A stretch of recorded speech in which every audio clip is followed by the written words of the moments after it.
Hello, আজ বানাবো chilli baby corn.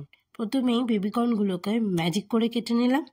তারপরে অন্য একটা বাটিতে 1 চা চামচ কর্নফ্লাওয়ার, 2 চা চামচ ময়দা আর 1/2 চা চামচ বেকিং সোডা, আর তাতে পরিমাণ মতো নুন, লঙ্কার গুঁড়ো আর গোলমরিচের গুঁড়ো দিয়ে অল্প একটু করে জল দিয়ে ব্যাটার তৈরি করবো আমরা।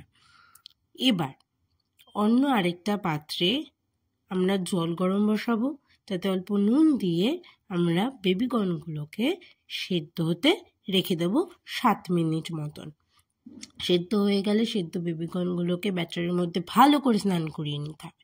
স্নান করানো তাদের হয়ে গেলে এইবার আমরা বেবি কর্নগুলোকে তেলের মধ্যে ভেজে ফেলবো। গোল্ডেন ব্রাউন করে একদম ভেজে নিতে হবে বেবি কর্নগুলোকে।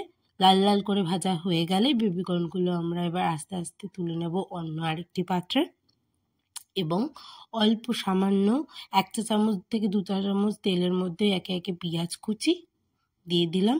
এবার পেঁয়াজ কুচিটা ভাজা ভাজা হয়ে গেলে তাতে দিয়ে দেবো আমরা আদা কুচি, রসুন কুচি আর লঙ্কা কুচি, যেগুলোকে ভালো করে আমরা ভেজে নেব।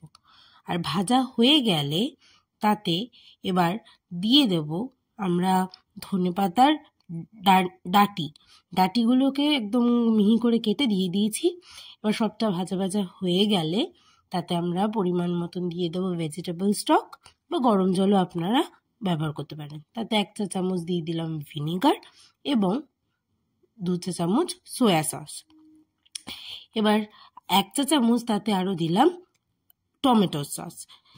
এই জিনিসগুলো দেওয়া হয়ে গেলে আমরা তাতে বাদবাকি যে ব্যাটারটা আমাদের পড়ে থাকবে সেটাকে আমরা অল্প একটু জল মিশিয়ে পাতলা করে তার মধ্যে দিয়ে দেবো। এইটা কি কাজ করবে, আমাদের সসটাকে ঠিক হতে সাহায্য করবে। এবার দিয়ে দিলাম ভাজা বেবি কর্নগুলো, ডাইস করে কেটে রাখা ক্যাপসিকাম আর ডাইস করে কেটে রাখা পেঁয়াজ।